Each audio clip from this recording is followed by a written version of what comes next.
The following is a presentation of the Retro Network.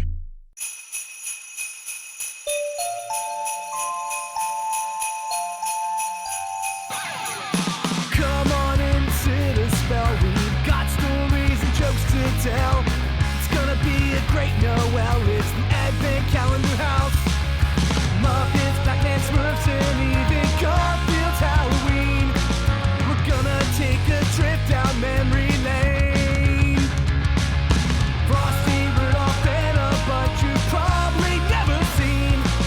It's Mike and pals that come to entertain. Turn the knob and lift the latch for fun and laughs that can't be matched. And just beware the icy patch. It's the Advent Calendar House. Welcome to the Advent Calendar House, a holiday podcast that has journeyed far and wide to reach your ears with nothing but the clothes on my back and all my meager possessions in a small box labeled Your Podcast Feed or Burst. Well, depending on what time you listen to this, it may or may not be Friday night, but either way, the mood is right for some Christmas cheer from one of the founding members of a little programming block called TGIF. Never mind that this episode's from before it was even called that. The vibes are still here. So please join us as we dance joyfully back to 1988 for a very special Christmas episode of Perfect Strangers. This is the gift of the Mypiot. Sometimes the world looks perfect, nothing to rearrange. Sometimes you just get a feeling like you need some kind of change. No matter what the odds are this time, nothing's gonna stand in my way. This flame in my heart, like a long lost friend, gives every dark street a light at the end. I am standing tall on the wings of my dreams, Mike Westfall. I'm not going to sing it. My children are asleep and I would like it to stay that way. And joining me is a man whose living room looks like Kris Kringle threw up all over it. It's William Bruce West. Hi, Will. Hi, how's it going? Doing all right. Thank you for joining me. Thanks for having me. And my partner for the synchronized fireplace temperature testing butt dance event, it's Sean Robert. Hey, Sean.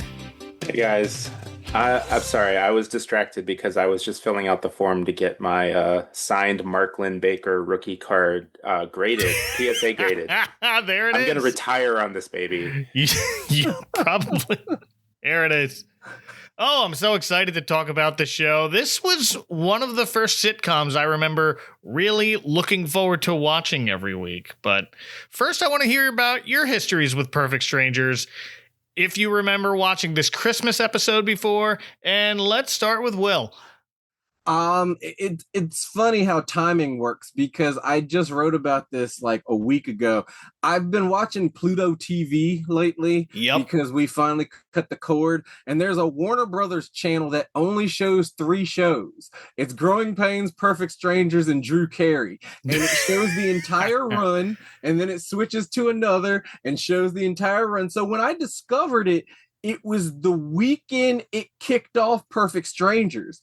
And I didn't realize that was how it was formatted. So like I'm watching it, a couple hours go by. I'm like, you'd think another show would come on. No, it was Perfect Strangers till like Sunday at 3 a.m. Monday at 3 a.m. You know, so it's like I watched all weekend. This episode did not come up though. Like I guess I went to eat that half hour, but like, no, growing up, I completely remember I loved Perfect Strangers.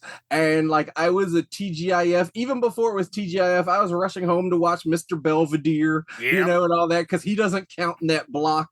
But like, I loved it. The antics of Balki and Cousin Laddie, like they're awesome. And what I was noticing, like when I was doing that binge is, we tend to forget how great their chemistry is together. Yeah. You know? Like, it's just, I said that, like, there are 2 amazing things about it. Like, on the one hand, the writers had to come up with all these, like, wacky Myposian traditions and, like, songs and all that. But the other is, like, Marklin Baker and Bronson Pinchot completely commit to them. Like, even though Larry is the straight man, he's still gets caught up in all the insanity. And he will, if it's a Myposian thing, he's still respectful of the tradition and he goes along with it. So like that's the magic of the show to me. But I didn't remember that, like, growing up, I guess I never saw the first 2 seasons. I thought they always worked for the newspaper. And it was only like during COVID where I was like, wait, why are they working at a sporting goods store? And why is Mr. Carosi there? You know, so yeah. I have done a deep dive in the past couple years because, like, Perfect Strangers, I always say that, like, it's that show that wouldn't die. Like, it would end and there would be like a clear ending point, and then it'd come back as like a summer replacement. And then it'd come back the next summer. Yeah, really. It had like 2 false endings. And this is before we had like the internet and stuff. So it's like, I didn't know if it was renewed or not. They'd just be like, hey, coming in June, Perfect Strangers. You're like, but they got married already. Well, now they're pregnant. You know? So yeah, that's my history with it. Oh, wonderful. Sean, what about you? This was the first sitcom that I kind of claimed as my own. I'm not going to sit here and say like I watched every episode and everything. My dad rolled the TV when I was a kid. It was very rare that I could watch stuff in prime time. But around this time, I don't know, there was family parties, something going on where I was actually allowed to kind of grab the TV every once in a while. And this was the first like sitcom that like spoke to me. It was made for me. And I don't even know why, because I don't relate to hardly anything that's in the show in terms of like content. But like just Bronson Pinchot's Balki is, I don't know, a kid's dream come true in terms of sitcom hilarity. I definitely love the show, and it's one of those weird ones where I get like sort of what is it, Charles in Charge kind of vibes, where like you said, yeah. Will, it was kind of one thing, and then it kind of slowly morphed into another thing, even though they mentioned that he Marklin, like Larry wanted to work at the paper, and that's why he went to Chicago. Like that's like in the pilot and stuff. But yeah, he has to like toil in an antique store for 2 years. But then like they kind of switch things up, and like some of the characters return, some of the characters go away, or some of the actors return, but they're playing different characters. Yeah, it gets kind of weird, and it's just that thing where it's like, what season am I watching? Was that character married to that other character, and then they got divorced, so she changed her name? It's like, what? Why is, I don't know. But yeah, it's one that I followed into TJIF, and weirdly enough, like Perfect Strangers was my gateway to like Full House or Step by Step and stuff like that. I wasn't watching for those shows, but I would watch those shows because at some point Perfect Strangers would come on. Sure, yeah, they're all connected under that Miller Boyett umbrella there. And my story is very much the same as Will's, where I got just hooked on it immediately, but not until maybe the 3rd season, when I was watching back to those other first 2 seasons. Like, there's another Christmas episode that happens in season 2, and they're in a whole different apartment. It was kind of shocking, but this is familiar territory for me. And I wasn't sure whether or not I had seen this Christmas episode as a kid, but as I started watching, it became clear that, of course I did. Don't be ridiculous. So, yeah, I guess we have to do a little bit of the history of Perfect Strangers. I'll make it brief. For the unfamiliar, Perfect Strangers follows the misadventures of awkward young bachelor Larry Appleton, a Wisconsin native from a family of 9 kids, and he's setting out on his own in Chicago. But his first moment of actual peace and quiet is interrupted by the arrival of his distant cousin, Balki Bartakamus, who has traveled all the way from the totally not fake Mediterranean island of Mypos. Played wonderfully by Bronson Pinchot, who before this was Serge in Beverly Hills Cop. So Tom Miller and Robert Boyett immediately went to him with their new concept of a show about an immigrant from a small country moving to America. And his cousin Larry. First off, I don't know if anybody else did this. When I was watching this as a tiny child, who else thought he was pronouncing it Corson? No, yeah, it was definitely hard to understand some of the things he said. Yeah, for some reason, I thought there was an R in there. My dumb mid-Atlantic brain didn't translate the accent correctly. But Corson Laddie is played by Marklin Baker. Did anyone else look at Mark's Wikipedia page and the opening paragraph that tried to convince us he's best known from the 1982 movie My Favorite Year? Like, who are y'all kidding? It's Cousin Larry. He's not best known for his Broadway performance of The Odd Couple. Right. Like I'd never heard of that movie, but I know he did, like, I would even say his short-lived WB sitcom where he's like the dad to Sarah Gilbert. It's a post-Roseanne thing, you know? Oh, wow, I forgot all about that. Yeah. I do remember seeing him in She-Hulk recently. It was She-Hulk's dad. Yes. Yep. And I also remember, this is super random, but he played Toad of Frog and Toad fame on Broadway. And at the time, he was married to the creator's daughter, like the creator of Frog and Toad's daughter. So that's Perfect Strangers. This episode, The Gift of the Mypiot, is this show's second Christmas episode, but it's the one I more vividly remembered watching. The other one I watched as an adult. Plus, it's got more characters I remember from the show, so we're doing this one. It first aired December 16th, 1988, a Friday night on ABC. And as I mentioned, this is a year before TGIF officially started. It was still ABC Friday night. But the building blocks were starting to fall into place. Perfect Strangers just moved to Friday nights from Wednesdays. Full House was starting up, so you're starting to see the foundation kind of settle. And if you want to watch this, all of Perfect Strangers, as Will mentioned, is currently available to watch for free on Pluto TV. This one is season 4, episode 9. And we open on what appears to be a very pleasant and sunny Christmas Eve in Chicago, based on that establishing shot. At the Chicago Chronicle, the fictional newspaper where Larry works as a reporter and Balki works in the mailroom. There was a paper called the Chicago Chronicle in the late 1800s. This is not that. This is just, we got to make up something so the Tribune doesn't sue us. But Balki's in the mailroom wearing, it's not a tacky Christmas sweater, it's a tacky Christmas vest. It's a sweater vest, yeah. Yeah. With a very blocky poinsettia pattern, and it's bad that I want this. Is it bad, or is it just, I don't know, good style on Bronson? I don't know if I could pull it off. Oh, I definitely can't pull it off, but something's like, maybe it's giving that Eastern European vibe where it's just like, yeah, a sheep herder would definitely wear this around Christmas. Mm-hmm. Yeah, it wasn't that far off from his typical wardrobe. No, just a little redder. Yes. Yeah. But he's got a package from his mom that he excitedly calls over all his coworkers to come see him open, including the building's elevator operator, Harriet Winslow. Harriet, come over and look. The Christmas present my mother sent me from Mypiot. Go to today. From the one spin-off that the show eventually gets. Yeah, this is the real reason why I wanted to do this episode, because it's got Harriet.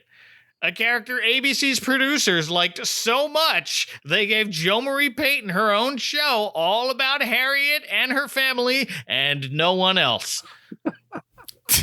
This totally messes with my fanfic that that Family Matters was a spinoff of Die Hard.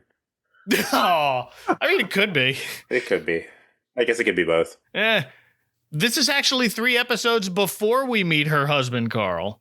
Wait, was Carl on Perfect Strangers too? Carl shows up 3 episodes later, at some point in January. Carl shows up because, he helps Larry investigate something. I don't remember. I half expected him to show up here because it's a Christmas party. Yeah. So when she comes in solo, I'm like, is he watching your kids? Right. Because we know they exist. It's Christmas Eve and you have children. Right. A lot of children. Yeah. Yeah. Yeah, this is when she still has 3. And not to jump forward completely, but when Lydia Markham shows up at this Christmas party and she's in the hot woman showing my breasts dress, it's like, who is she going to hook up with at this party? I mean, I'm assuming Balki, but it's an office Christmas party. That's how they did in the 80s. I guess so. But right now, Harriet's excited to see what's in Balki's package, and it is a large, ornate, hand-carved beer stein, which Balki identifies as a Davros cup. It's made by the finest artist on Mypos, Davros Praxiteles. Look at the detail on it. It takes him 1 year just to carve 1 cup. And this year's cup now belongs to Balki. If you take that guy's name and you translate it from Mypiot, Maposian? Maposian. If you translate that into English, it's Chekhov's cup. Yep. Just saying. Well, while we're here, let's meet Balki's other co-workers. We have Lydia, who writes an advice column for the paper. Oh, Balki, it's beautiful. Is it hand-carved? Yeah. She's played by Belita Moreno, who played an entirely different character for the first 2 seasons. She was the wife of Larry and Balki's boss and landlord, Ernie Sabea. Mr. Twinkasetti. That's right, Twinkasetti. And then in season 3, they move to a bigger apartment, and they never talk about it. What was that, 1989? Well, this is 88, so that had to have been 87. Yeah, 87, okay.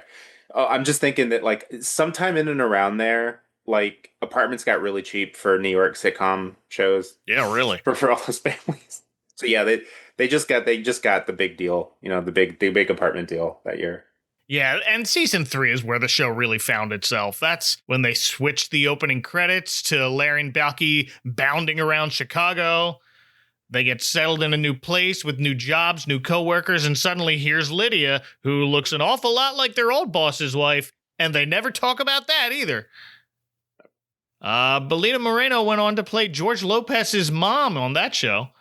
Her voice is always familiar, but her looks change. So it's like when I saw her, I was like, where do I know her from? And I saw the George Lopez thing. I was like, oh, that does sound like her. Yeah. Like visually, I mean, it's like 30-year difference, but still, it was jarring. No, she's a young woman here. Also here is Jimmy the security guard. He is played by Jim Dugan, whom the internet tells me is best known from The Mask as the assistant police detective.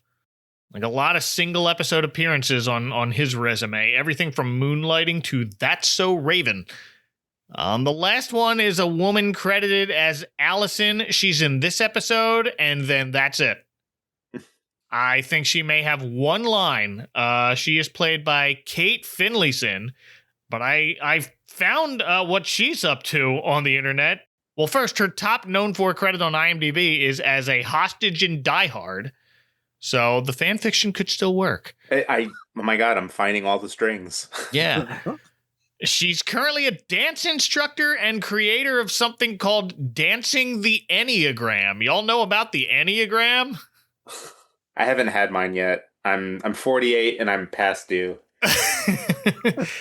For the unfamiliar, it is this thing where everyone has one of 9 personality types. Knowing your number is like knowing your astrological sign or your Hogwarts house. I'm oversimplifying that, which is unhelpful despite my Enneagram type being the helpful one. Is that the RSTLN? No. That's the Myers-Briggs Sajak. Gotcha. Yeah. No, it's 1 through 9. I know I'm a 2, but that's what my wife tells me. She's like, no, you're a 2. Nope. Okay. I forget what she is. Yeah, everyone's admiring Balki's new cup when their boss, Mr. Gorpley, tells them to get back to work. Look, the beautiful cup my mother sent me for Christmas. I know, I heard. Your mother loves you. She gave you a present. I'm all choked up. Bartok, what are you doing? You said you were choking. I'm giving you the ham-hock maneuver. Right out of the gate, we need to establish I'm a grumpy boss. Every single synopsis I found about this episode refers to Mr. Gorpley as the Scrooge of this episode. IMDb calls this a Christmas Carol parody, and it's not. Yeah, no, that's a stretch. I mean, he does kind of have like a come to Jesus moment at the end, but it's not a Scrooge thing. It's not a Christmas Carol, nor is it a Gift of the Magi story, despite the title of the episode. If anything, Mr. Gorpley is the Grinch. This is a Grinch story. Yes, I was just about to say that. But also, did anybody else feel this way? And this is how I felt like growing up. It never really comes across like Mr. Gorpley's an authority figure, but there are also times in episodes where it seems like he and Lydia are on the same level. Like he's certainly a supervisor to Balki and to some extent Larry, but like I feel like Harriet doesn't really answer to him because like the ops director handles elevators, right. but like I never really felt like Gorpley was all of the boss of all of them, but he's still enough of authority figure and like killjoy that you don't want him at the party. But like, is it ever clarified what, like, I don't even know what his role is at the paper, honestly. I don't even remember either. I don't know if he's head of the mailroom or just, I mean, he's peak middle manager. I know that much. Yeah. Of what? I don't even remember. But yeah, no, I don't think Lydia answers to him. He's just a manager and would rat you out to anyone. For sure. I could totally see like Lydia being able to be like above it, because you have that position where you're like the advice columnist person who maybe you even have a pseudonym or something like that. So you're like a superstar at the paper. Mm-hmm. But like, yeah, he does tend to boss Larry around in some of the episodes, but then some of the episodes not, and Larry kind of gives him some gruff. But yeah, he definitely is over Balki for whatever that is. I don't know what the paper hierarchy looks like. I know what it was in The Wire. Because they're kind of the outcasts, because they work in the basement, and it's like Balki works in the mailroom, but Larry's down there because he really hasn't made it to like real reporter. And I was like researching, they say like even when he gets promoted to like an actual reporter, they still leave him in the basement. No, he's like he's got the Milton desk from Office Space. Right. Sam Gorpley is played by Sam Anderson. Did anyone happen to recognize him from anything else? I mean, I've definitely seen him in things, but no. If you put a sword to my throat, I wouldn't be able to name something. Same. Like, I've seen him in Glasses. I've seen, like, he's that character actor guy. But to me, like, if I were writing his Wikipedia, he's most known for Perfect Strangers. He's Mr. Gorpley. He is in Forrest Gump as the principal who was persuaded by Forrest's mother to allow him to attend school. Well, he's got that. I mean, I'm sure that residual check is bigger than Perfect Strangers. Oh, I'm sure. He was also on the 100th episode of Friends as the doctor who delivers the triplets Phoebe's carrying for her brother and his wife. Weird. Yeah. Anyway, Mr. Gorpley sarcastically tells Balki he's all choked up, and Balki starts giving him the Heimlich maneuver. I'm sorry, he calls it the Hamhoch maneuver. And in the middle of that, in stumbles Larry all disheveled, like he just blew in from that one scene from the opening credits where it's super windy. I kind of wish that Larry came in every time like that. Yeah. They always made the connection to the opening credits. Oh, that would have been great. His Kramer entrance. Kramer entrance, yeah. It's very Kramerish here. Cousin, what are you mugged? Worse. I went shopping on Christmas Eve. And yeah, that can be rough.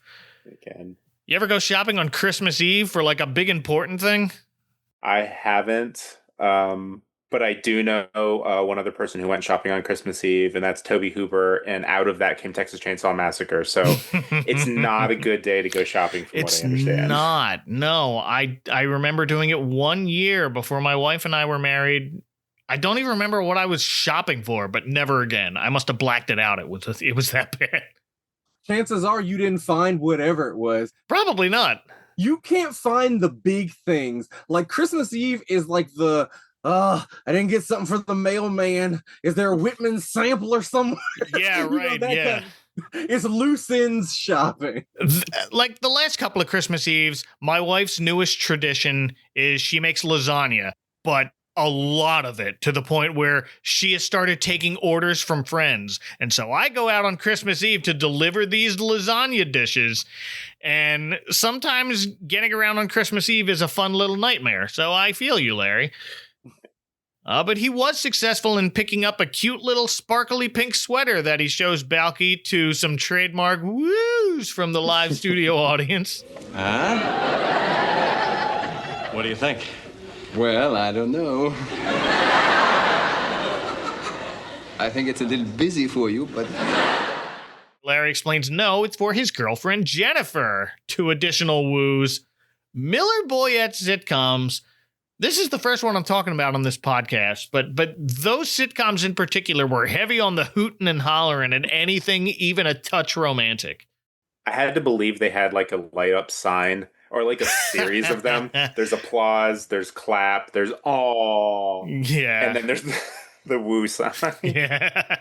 Well, there was like kind of like a freelance guy, but he worked a lot with ABC in the like mid to late 80s, where he was basically the audience doctor. He had this contraption on a cart that he would wheel around with him, and they would bring him into like sitcoms if they felt the audience reaction needed to be punched up a little. Like he was really great with Webster because a lot of the jokes didn't hit. Like there's like a 60-minute special that someone reposted on Blue Sky like 3 months ago, and it's really interesting because he was the only one. Like at this point, there's like apps and all that other stuff, but he was in high demand because everything was in front of a studio audience, but they weren't always getting the reactions they felt they should get. And over the course of the day, the audience is getting more tired. So that was his thing, and he was really good about the awes, but he knew when to pull them back. He was like a maestro of it. Wow. So I wouldn't be surprised if Miller Boyette used him too. Oh, he had to have.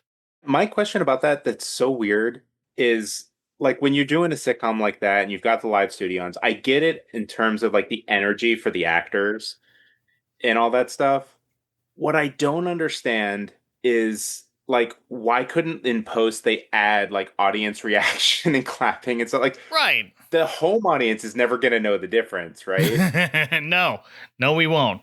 And it's amazing to me that they would put that effort in. It's interesting as F that they would do that, but it's like it's crazy that they would go to those links to get like audience reactions live to audio.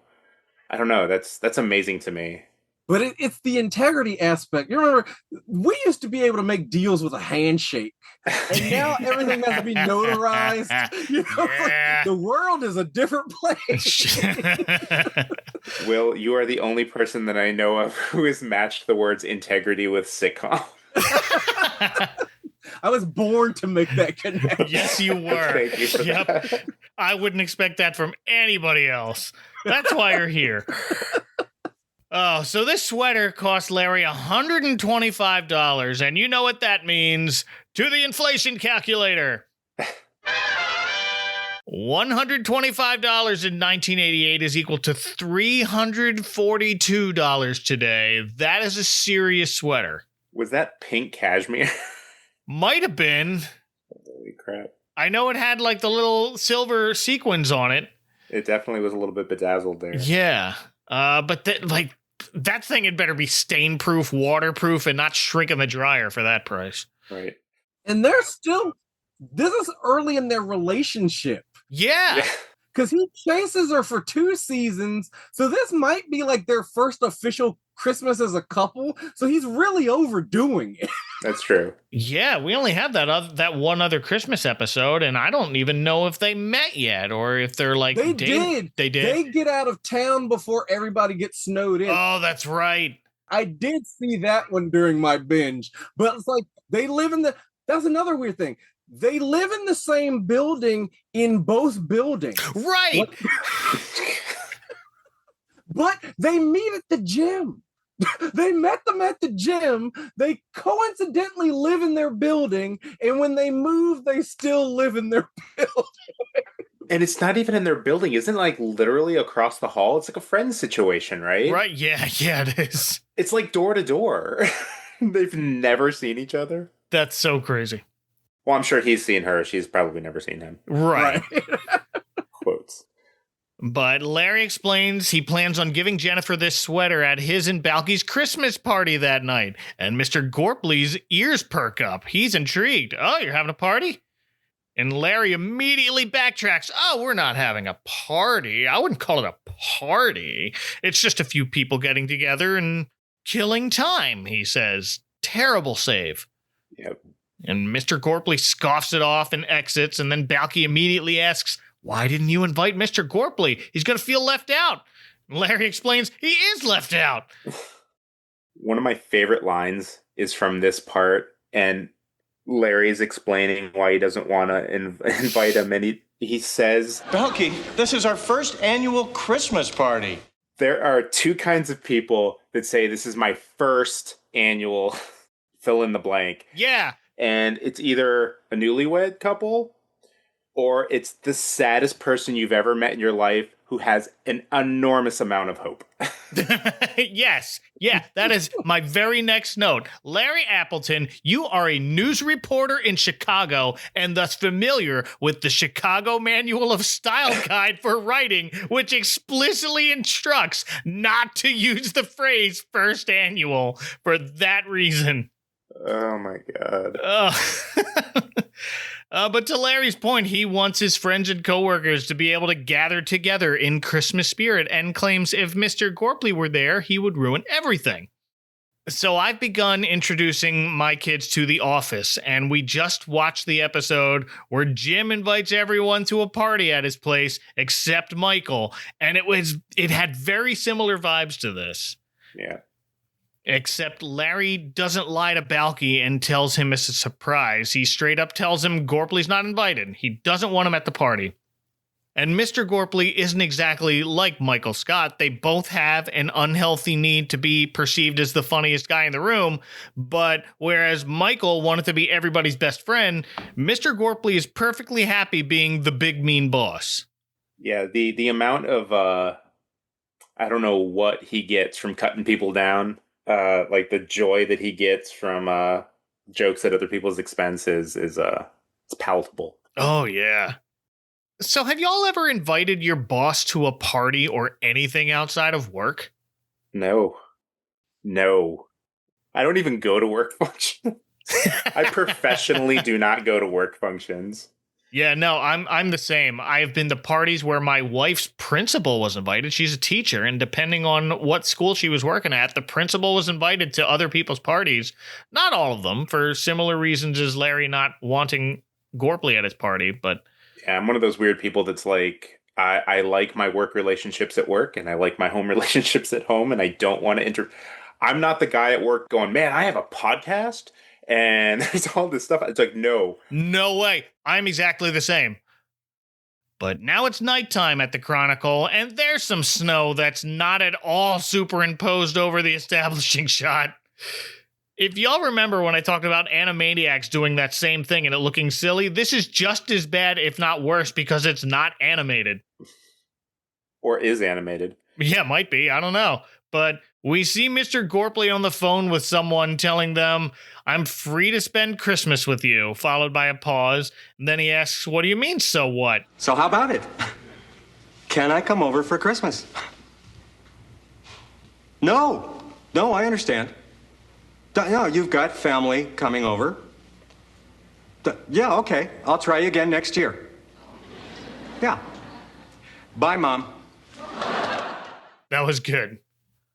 This is my second favorite, and how do you call that a gag? Because man, that's depressing. Yeah, but I love because that's like the subverting the audience expectation, where the joke is leading toward he's talking to his girlfriend or his whoever he's dating, and it's like no, right. But it's also Chekhov's whatever you call this reveal, family like my life is really sad reveal. I don't know. It's one thing I appreciate about this episode is they plant some seeds early. They do, yeah. It's more work than a Perfect Strangers episode really needs. It is. No, I feel like they always did a little extra with Perfect Strangers, and I appreciate that.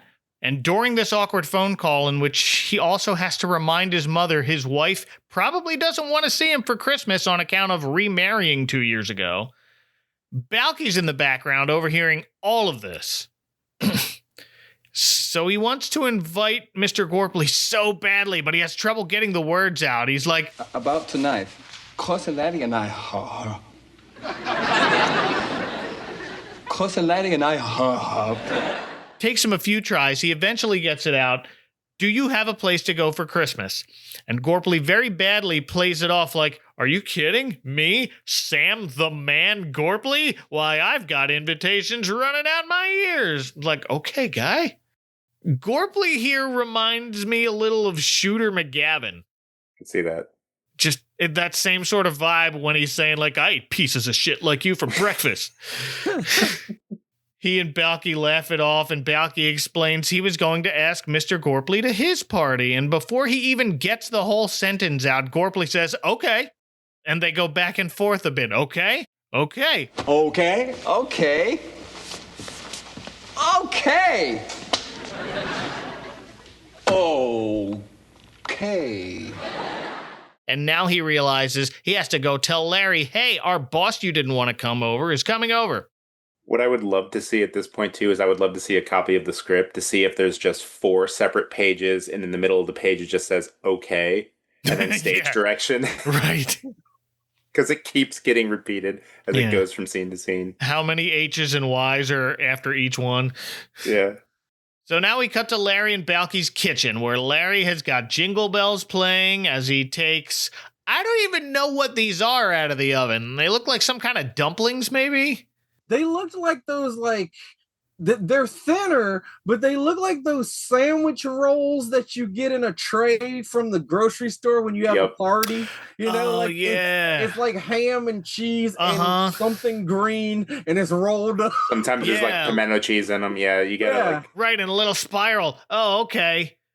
Yeah, that's got to be it. For some reason, I was thinking sushi rolls, but sushi kind of definitively doesn't go in the oven. No. But neither do those sandwich rolls. Yeah, you're right. True. What's in there? But no one said Larry was the best chef. So. No, they look, so I guess some kind of dumplings. I don't know. He's got a fun little green Christmas tie with a holly pattern running down, and I might need that too. I won't wear it with the vest though. But whatever he's eating, Larry picks one up, he juggles it a bit because it's hot out of the oven before he takes a little mouse bite of one and chews it. He chews like a rodent. He does.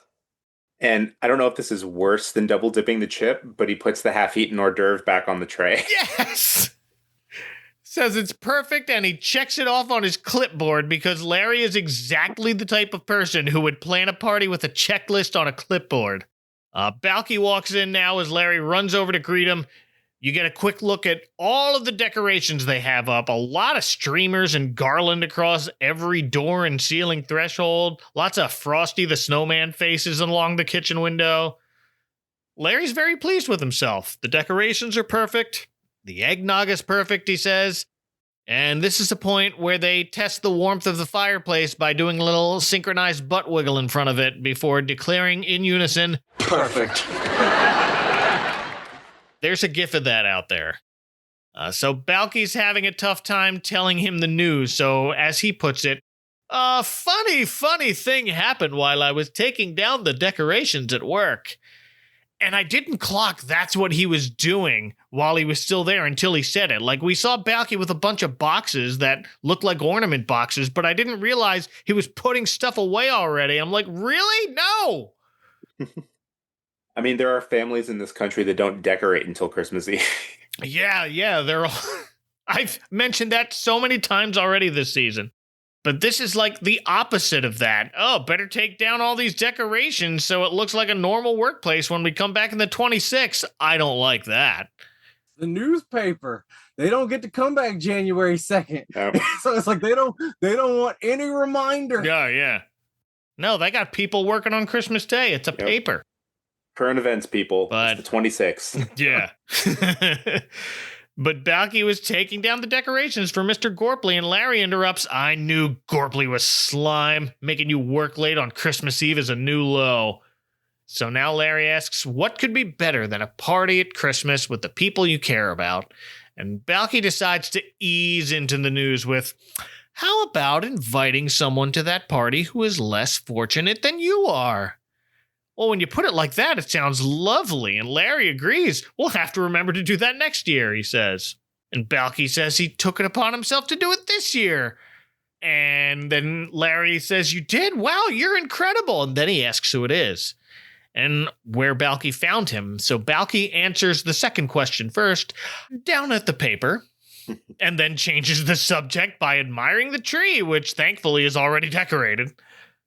But here's where we start to get that, like, frustrated Larry dynamic here. He again asks, who is it? And Balki deflects the second time. Oh, this is the best eggnog I have ever had anywhere. He's going to need it. And Larry asks the third time, clearly more concerned now. Who is it? And this is when it turns into a mini Who's on First. Who is it? Who is whom? Who is coming to our party? What party? The Christmas party. When? The Christmas party we are having here tonight. Oh, that Christmas party. What was the question? Further questioning is interrupted by a knock on the door, and Balki straight up says, "Oh, that might be Mr. Gorpley now." And Larry turns back to him wide-eyed and bewildered, and that's where we go to commercial. Probably one of my favorite reoccurring gags on the show is wide-eyed Larry as they cut to commercial. Yes, every time. And I had to wonder when, Will, you said you're like marathoning, it's like, did it get to the point where that was burned into your retinas? So when you just looked in the mirror, you saw wide-eyed Larry? It was really a contest to see if you're also gonna get an "Oh my lord." I was about to say, I remember a few "Oh my lords" thinking back. Just a few.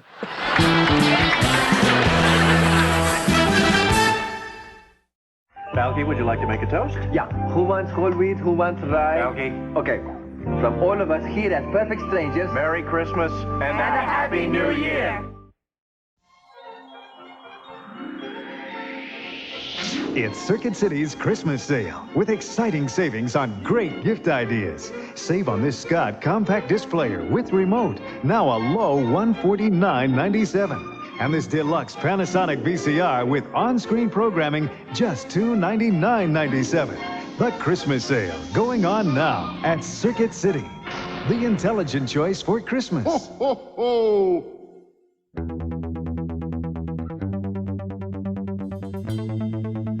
Hey there, comic book fan. We've got a few questions for you. Were you obsessed with X-Men as a kid? Did you stand in line to get a copy of The Death of Superman in the black polybag? Did you buy every Image comic, no matter how long it took to hit the shelves? Then have we got the show for you. Wizards, the podcast guide to comics, is the podcast where Adam and Michael re-examine the 90s comic book boom through the pages of Wizard magazine and explore the world of gimmick covers, massive crossover events, and find out if those 20 copies of X-Force #1 you stashed in your long box really did put your kids through college. And that's not all. We also bring you exclusive interviews with former Wizard staff members who tell behind-the-scenes stories from the guide to comics that defined a generation in our special series, The Wizard Files. And wait, there's more. You'll get mini episodes with 90s comic book reviews and more nostalgic fun. Wizards, the podcast guide to comics, is brought to you by the Retro Network every Wednesday. So subscribe today on your favorite podcast app. And remember to keep your books bagged and boarded.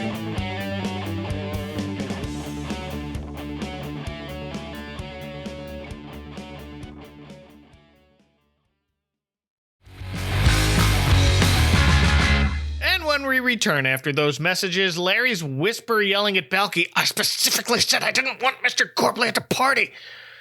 And Balki almost backs up into the tree, takes a pair of candy canes off of it, and holds it up in the shape of a cross. And he reminds Larry that he said this party was to have all his friends gather and share the Christmas spirit. And I thought they were going to focus on the Christmas spirit part, but no, Larry focuses on the friend part and insists Mr. Gorpley is not his friend. But Balki said he's my friend and this is my party too, so I'm going to go let him in. So he walks over to the door, but Larry gets there first, takes their wreath off the door and puts it right around Balki, trapping his arms. This is one of the shots of the episode and I loved it. It's great. And this is also, like, again, like if you're breaking down these episodes and watching them, it's like first act setup, second act physical comedy. Yeah. It's always some kind of a tug of war between Larry and Balki, and it's great. Yeah, and here, like, Larry has to cover Balki's mouth and calls through the door by attempting what I guess is supposed to be a Mypiot accent, but it sounds more Scandinavian. Yeah, who is there? It's Harriet and I'm ready to party. Pluto TV's captioning said it was Danish, but he's like, "Who is there?" Very specific. And it's Harriet, and she's ready to party, along with Allison and Jimmy the security guy. But yeah, here's where I had to like zoom out a touch on the interconnected TV snow globe universe for just a minute. I know Harriet wasn't as fleshed out as a character yet, but knowing what we know about her now, it's so weird to see her spending Christmas Eve at her co-worker's apartment party instead of with her husband and 3 children, the youngest of which is 8 years old, according to the Family Matters wiki this year, if she even existed at all. They hadn't wished upon that star yet. No, Judy's another mystery for another episode. That's the weirdest thing, though, where it's like, this is one of the rare examples, and I really can't think of a lot where the spinoff doesn't really focus on the character who's the anchor point. Like, you say that, like, oh, Family Matters is Harriet Winslow getting her own show. Harriet Winslow in Family Matters has virtually no autonomy.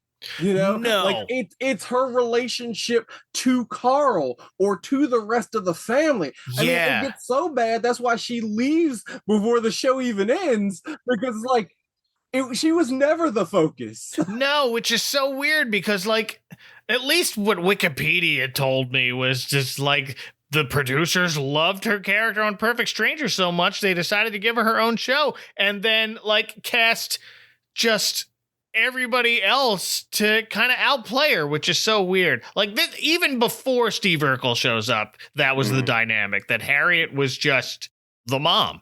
We need to be honest with ourselves here. It wasn't necessarily they loved Jo Marie Payton's acting. It was the network was like, we need a Cosby Show.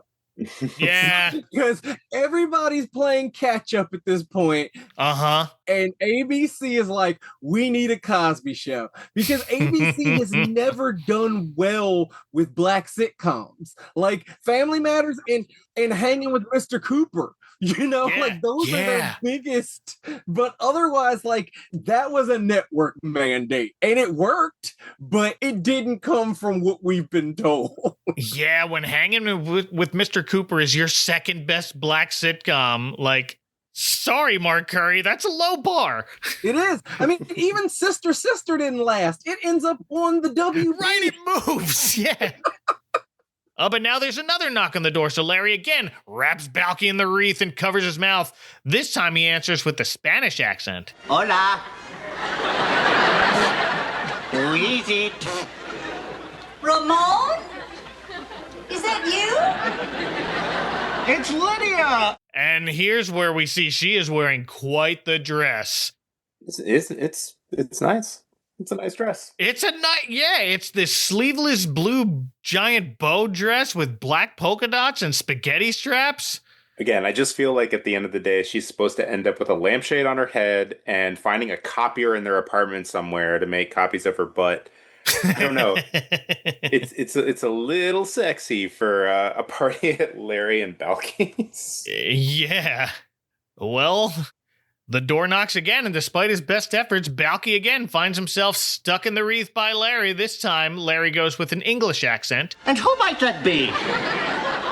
Oh, sorry, we must have the wrong apartment. But Larry recognizes the voice as Balki's girlfriend, Mary Ann.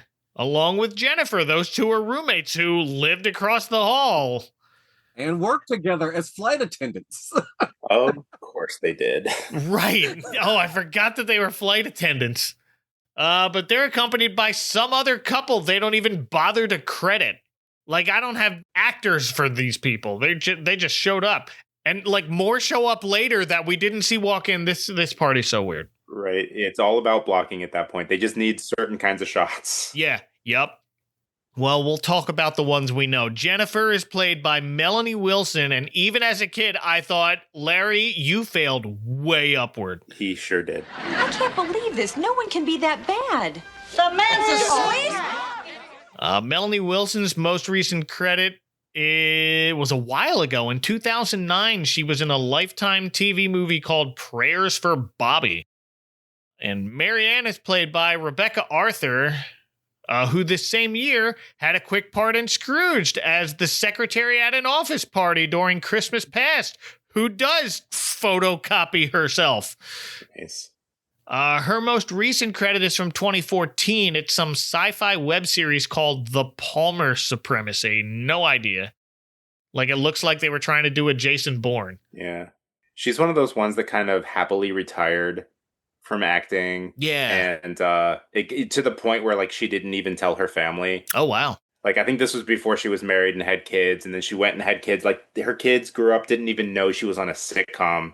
Okay. And it was one of those deals where she got approached by, like, a fan in a Costco and, like, had to explain to her family, like, yeah, I used to be on Perfect Stranger. Like, it's... Oh, wow. The whole thing, gee. yeah. But those are all the names I have for this episode. And Harriet can already tell that there's a weird vibe. She asks Balki what's going on, and he says, Corset Laddie is having a nervous breakdance, which is amazing. But he continues, just because I invited somebody, he's a little less fortunate than we are. And Lydia sneers, real classy, Larry. But when Harriet asks what the guy's name is, he says it's Mr. Gorpley, and everybody who works at the Chronicle gets up to leave. Only Jennifer and Marianne don't move because they don't know him. And now Larry doesn't want everyone to leave his party, so he tells everybody to wait, and then he says, just because he's invited doesn't mean we have to let him in. When he knocks on the door, we'll all be quiet, and he'll think he's at the wrong apartment. And now Jennifer balks, like, really? No one can be that bad. And everyone else who just got up to leave starts talking at once to explain themselves. Allison, who's standing next to Jennifer, is very animated about it. This is her big scene in the one episode she's in. I couldn't tell what she was saying even, but she really wanted Jennifer to know Gorpley's the worst. Gorpley? More like Gropley. Well, the worst part is like they always set up Jennifer as like she's the nice, pretty one. Yeah. But you're telling me a flight attendant in the 80s when you could smoke and drink on a plane has never met anyone that bad? Hey, yeah. Yeah, Jennifer. She's probably zip-tied people. You've seen some stuff.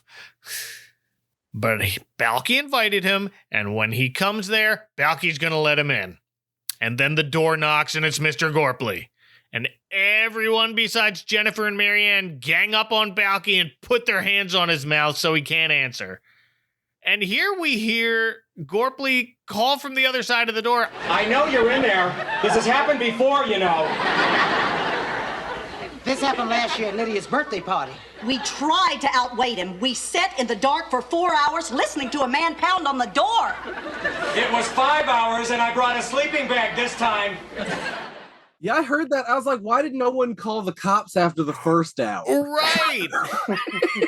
You know she lives in an apartment. So it's like, why did no one else? Yeah. And he can hear them through the door, so he corrects Lydia. It was actually 5 hours, and he adds, this time I brought a sleeping bag. This is like one of my worst nightmares. I won't even answer my door if I look through the camera and it's someone I don't recognize. If you are still going door to door to sell me something, I don't want it. Get a better marketing plan. But you see, we just did some work down the street on a house, and we're in the neighborhood giving free estimates on roofs, and we saw some weather damage up there. So if you'd be okay, like we just kind of want to talk to you about maybe this deal we've got going on. Yeah, that's great. Put a card on my door like everybody else.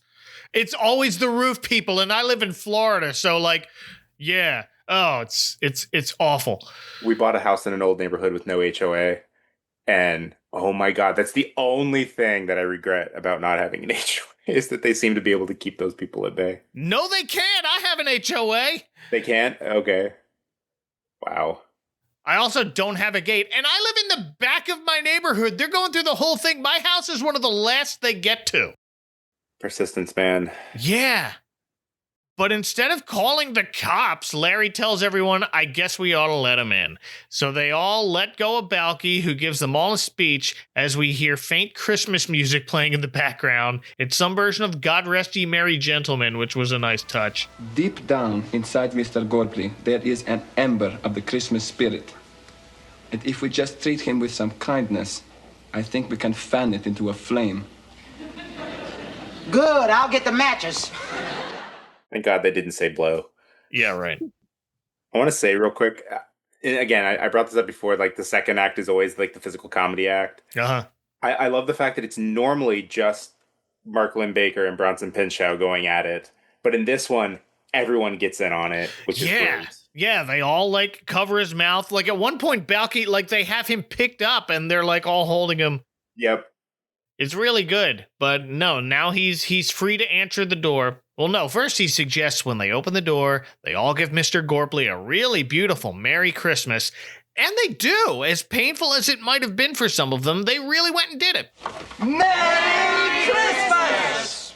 How festive. Looks like Kris Kringle threw up all over your living room. Yeah, man, that's the dream. It's Larry. He's the Christmas boy. Well, has it come back around yet? Because he missed being the Christmas boy. Yeah, no.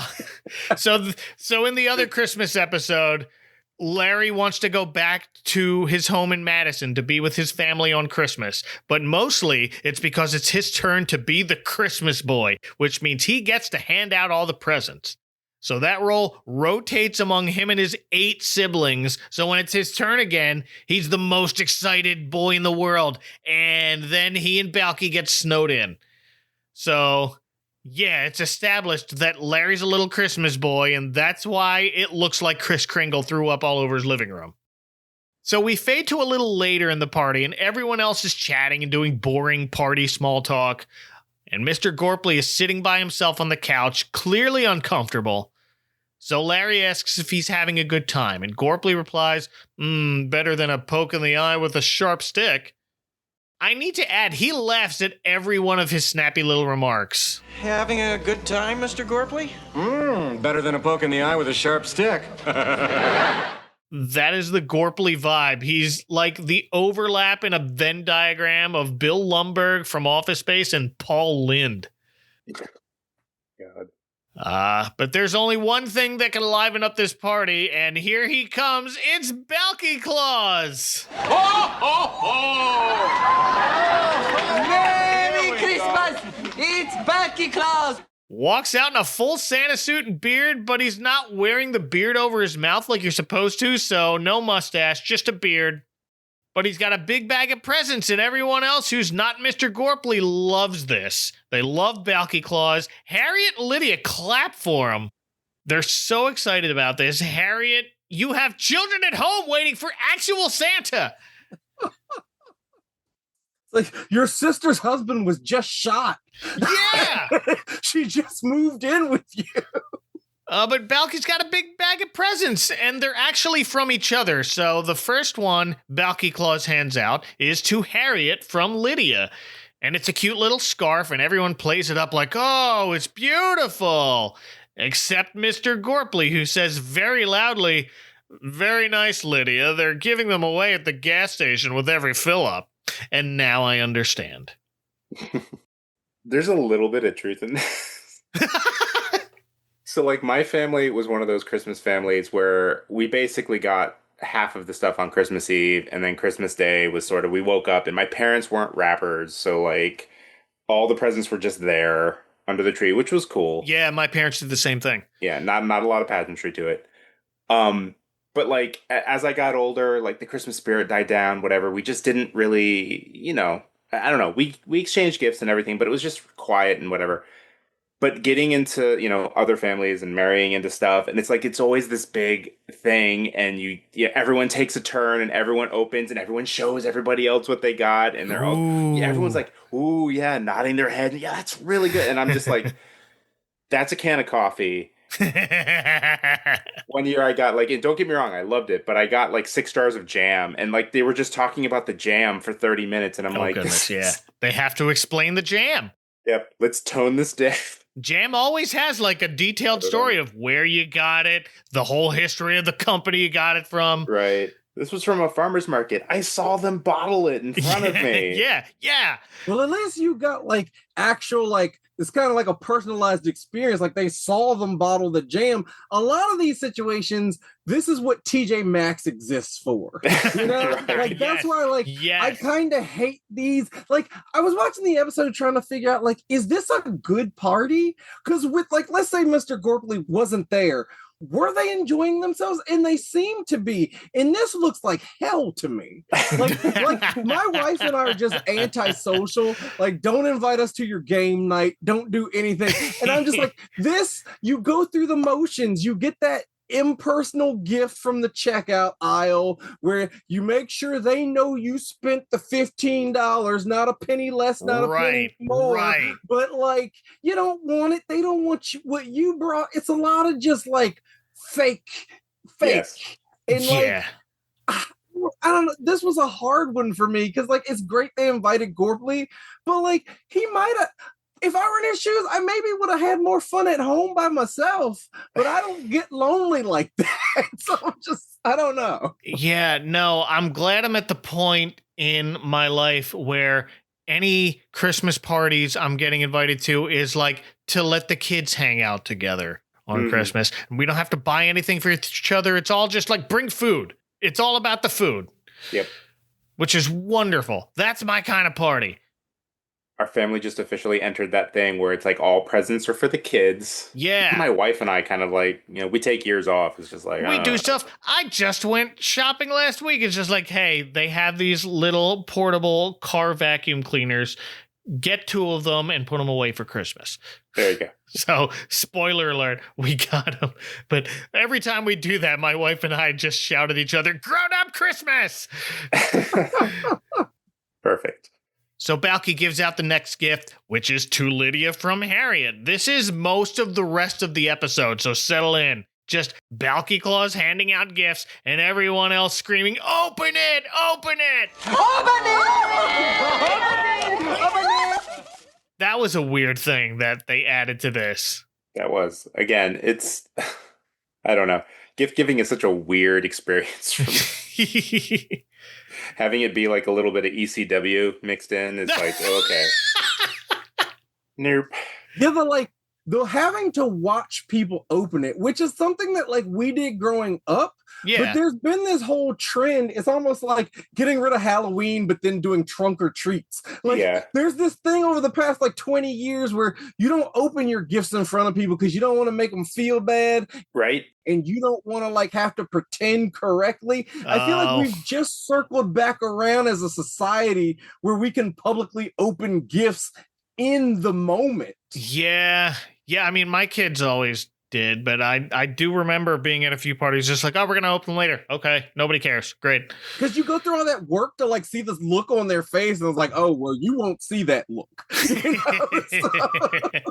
Well, I'll tell you one thing. If I'm going to a kid's birthday party and they open each present individually, I'm out. I don't care. I don't care if that kid cries. I don't care if that kid's my kid. I'm out. I'm going to be over here. Yeah, I'm over by the food at this point. That's where I always am. I'm like, nope. But Lydia's gift is a mystery novel by Nora Trueblood Adams. And I had to look up that name, and it is the name of someone that must be on the crew.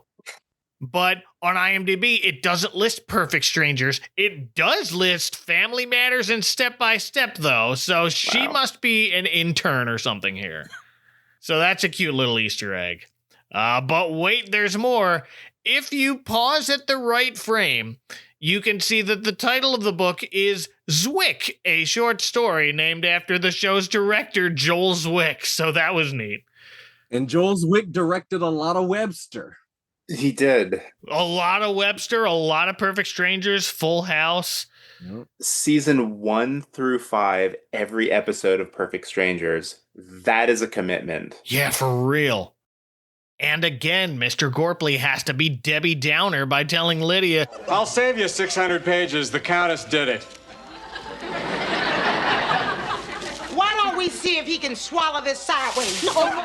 That was interesting to me because he didn't strike me as a reader and it's not the modern day. So he didn't go to the wiki. So like, I'm supposed to expect like believe he read this 600-page book and he's about to spoil it. I thought he was going to do another like, oh, they were handing those out on the subway or something like that. Right. Maybe that's how he got it. This is one of those things like when they have those articles titled, Did Kids Really Run Around All by Themselves in the 70s and 80s? what we didn't know was that in the 80s and 90s, people just went to the library and read the last chapter of every book. I'm kidding. That didn't happen. All the spoilers. God, I hope that didn't happen. No. But yeah, now Harriet has to be held back, and Balki tells everyone this is not Geraldo. And the audience loved that reference. This is not Geraldo. That got one of the biggest laughs of the episode. I'm like, really? He was a huge deal till the Al Capone safe. Yeah. He was huge. Next, Jennifer gets 2 gifts, one from Marianne. We already know Larry's gift. It's the pink sweater. So she opens Marianne's first, and it's the same sweater. Well, Gorpley loves that. He's got the giddiest smile on his face because, remember, he was there when Larry showed it to Balki. Oh, Marianne, this is lovely, but this must have cost you a fortune. It did. $29.95. Wow. I've seen them for $125. First off, don't tell people how much you spent on a gift. That's weird. Yep. She'll appreciate my thriftiness. Yeah. It's part of the gift. Yeah. But then this scene doesn't work because Gorpley is dying to see what Larry's gift is, and Jennifer tries to play it off as best as she can. She's like, you just can't have too many of these. Have any of y'all ever gotten the same gift twice and have to play it off like Jennifer did? Yes. My mother bought me, when the Power of the Force came out, when they started doing the toys in like 95, 96, started doing Star Wars toys again, my mother bought me Lando Calrissian, which is one of my favorite characters, but she bought me the same figure like 8 times. And every time forgot, and one time there was 2. So yes, I have gotten the same gift. Oh. Not from 2 different people, all from my mom. And she did have a lot of strokes later in life. So. Oh, no. Sorry, it's personally funny. Sure, yeah. It sounds Laugh with me, it's funny. Yeah. Okay. Will, it sounded like you had a story. It has just happened. I'm very hard to shop for because I'll tell you I want something and then I'll just go buy it. So it's like, it happens a lot, but it's like never 8, like if that happened, I just have like a wall of Lando. I did for a while. I totally did for a while. Yeah, like that's when you pull the whole thing of like, well, it's okay. Like now I can have one in the package, and then I can play with one. Right? Like, it's cool. This one's battle damaged. This one's with cape, without cape. Yeah, there you go.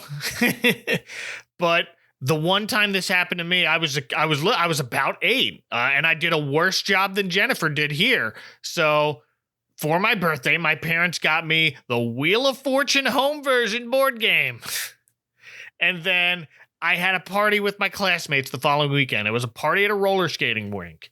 And my mom informed me that one of my friends was getting the same Wheel of Fortune game for me. So she just told me, just act excited and we'll exchange it for something else some other time. And I oversold the heck out of this stupid game. I think I remember saying, oh, just what I always wanted.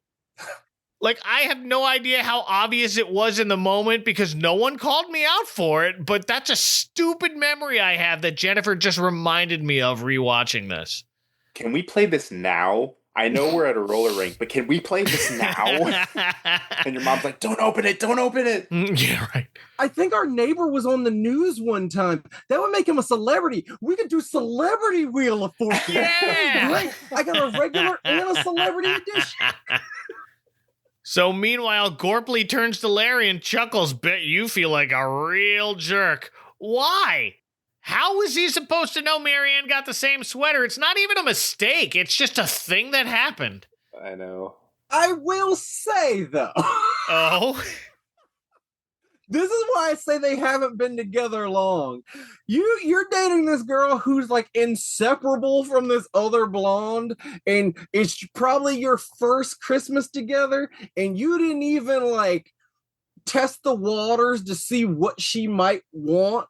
Now maybe they walked by a store window and she's like, oh, that's a nice sweater. Maybe one of his 8 siblings suggested it. I know we met one of his sisters, but like, I do feel this could have been avoided. And I feel that he realizes it, and that's why he would feel like a jerk. Oh, yeah. No, you talk to the roommate. Yeah.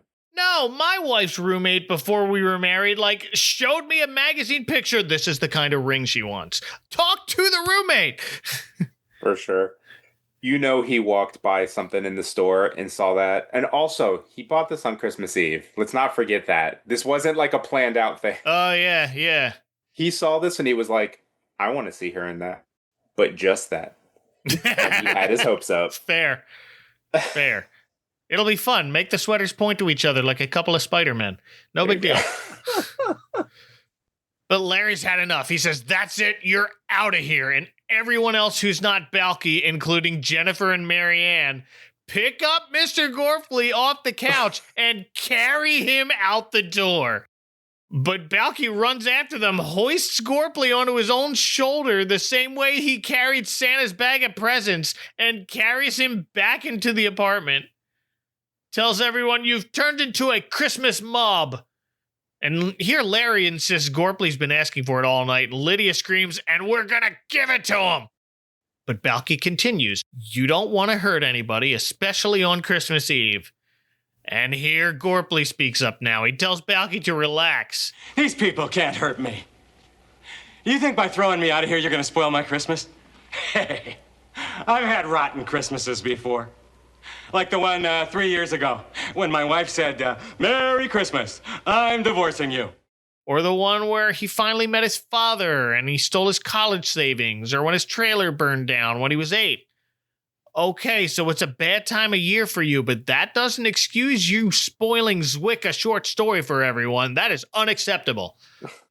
This sequence has to be, for me, one of the most disturbing turns in a sitcom episode, where, like, I would not have been surprised if he'd been like, oh, yeah, and then also that time when my best friend killed himself, and it was on Christmas. Yeah.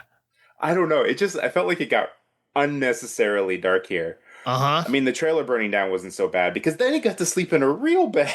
Yeah. For the first time. For the first time. And I was like, what have you been sleeping? Like a hammock? Because like it seems like he was pretty old. Like a sleeping bag or a couch. It's a pile of his mom's dirty clothes. Yeah.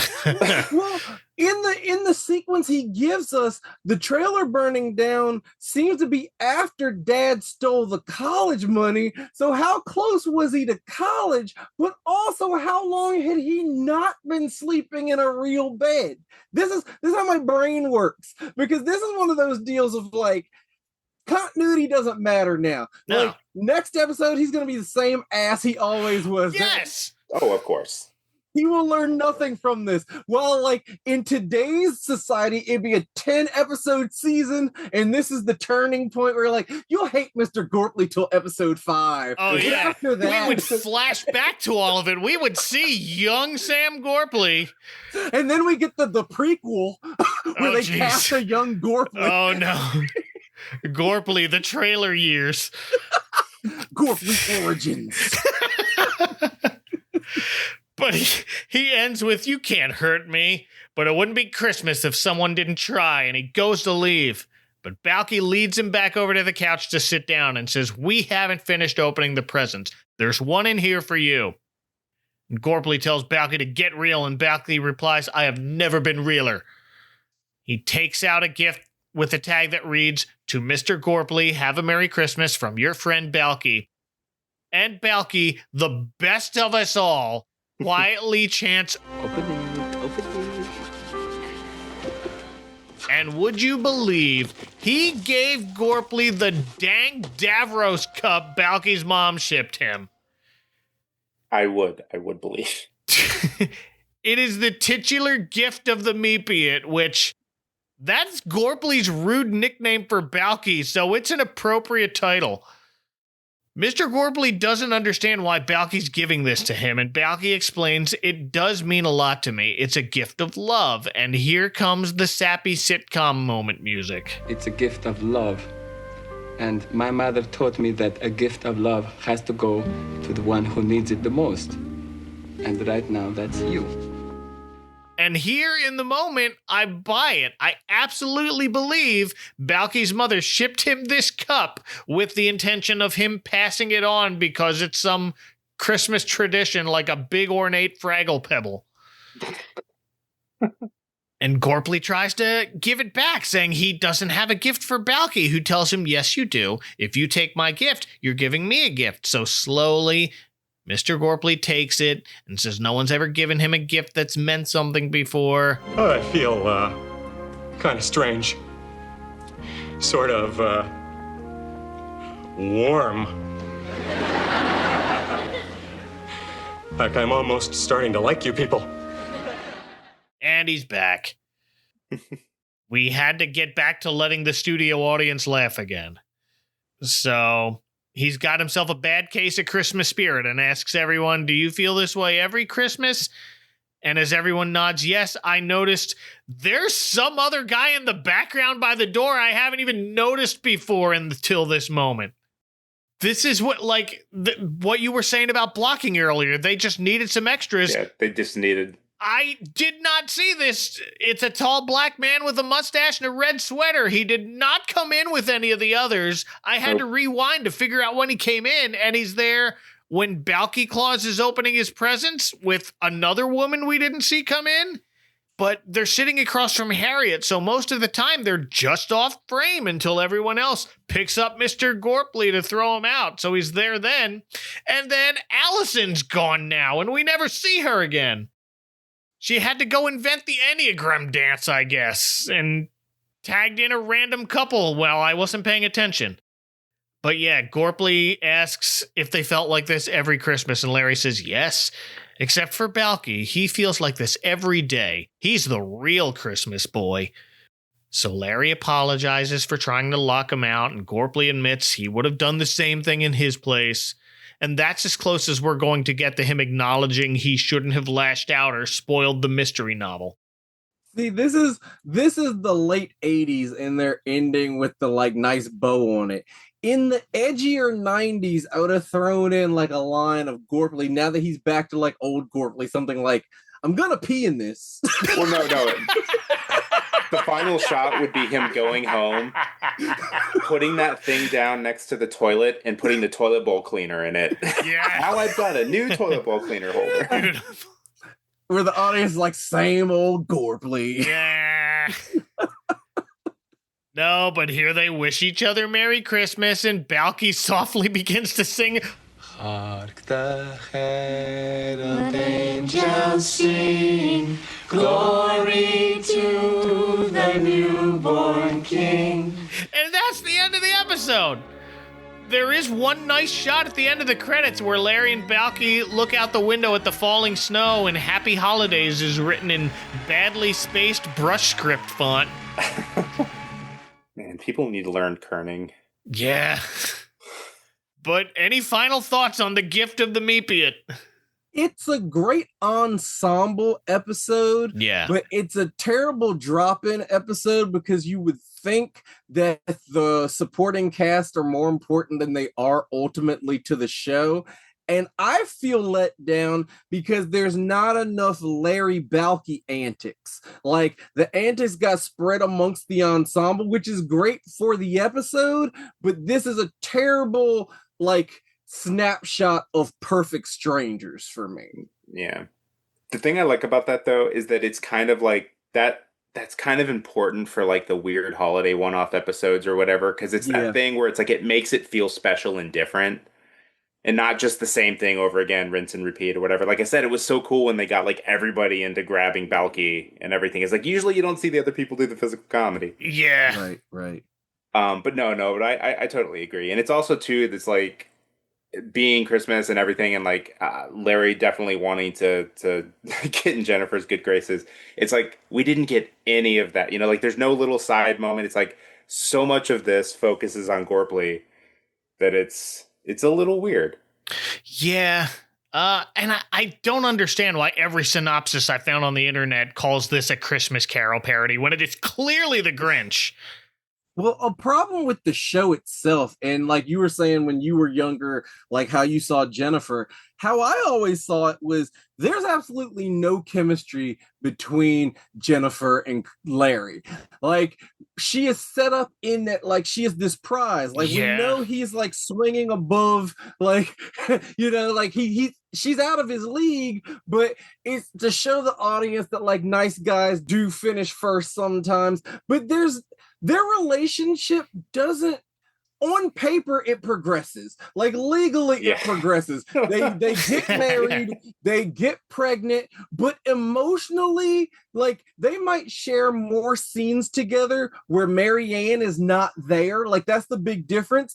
But there's no emotional evolution to their relationship. It's like when Niles finally got Daphne, their dynamic changed. That doesn't happen here. Like even when you're in like season 7 and they are in a house together, married, they're the same distant relationship as when they lived in the apartment and didn't live together. Like Marianne and Balki make more sense because you increasingly find out that Marianne's an airhead, which works well with his childlike ignorance of big concepts. Like their relationship works. Yes. Larry and Jennifer do not work except for this fantasy of like, well, he's got to get the girl. Yeah. If this were an 80s movie, there'd be another girl that was a little bit frumpier or something, even though she probably wouldn't be. And then he would be aiming for her, but then end up with Booth. Yeah, no. Oh, this one's got glasses. And brunette, because there's a lot of blonde going on. Yeah. But you're right. I don't think Gorpley ever warmed up to Balki after this episode. Maybe once, if I remember correctly. But once January rolled around, it was back to his usual curmudgeon-y self. I want to say maybe they were like feeling their way through it, because I feel like there's more development in Family Matters. Oh, yeah. Like, you go from Carl being annoyed by Urkel to near the end, Carl loves Urkel more than Eddie. Oh, yeah. Oh, yeah. Like, it's very apparent. But there's not a lot of that here. Carl loves Waldo more than Eddie some episodes. Oh, we got to get into Family Matters some year. Maybe I'll put it on the docket for next year, because there are some good Christmas episodes there. But I'm glad our Christmas boys could throw a nice party. I'm proud of them. And thank you all for joining me for this one. I'm so happy. I want to do the dance of joy. Thank you guys too. Isn't it an excuse to bust out all of my trading cards? Yeah. I don't get to do this very often. I'm just happy that I have a Gorpley trading card. I didn't even think I had one when I was going through my collection, so. Did you make these or you? No. This is there's a TJIF set. It's 1/4 Family Matters, 1/4 Perfect Strangers. Oh, actually, maybe thirds. It's because it's Full House, and I think it's just the 3.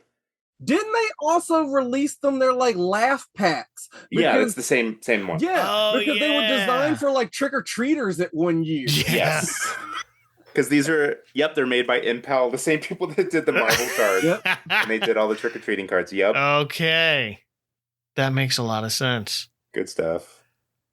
Well, if people want to wiggle their booties in front of your fireplace and make sure they're warm enough, where should they look for you on the internet, Sean? I mean, Plastic Rocket Pop is my sort of main site where you can kind of get to all the spokes of all the stuff that I do. But if you want to hear me, it's Cult Film Club, cultfilmclub.com. That podcast is there. The sister show that we do during Halloween, Crestwood House, is there. And then if you want social media stuff, if you actually want to interact with me, Blue Sky is my social of choice these days, and I'm just SeanRobert.com at Blue Sky. And Will. Online, you can read my stuff. I have a pop culture website, westweekever.com. Every week, we look at the week that was in pop culture, and I decide one person, place, or thing that had the West Week ever. Let's hope Viacom never sues me about that.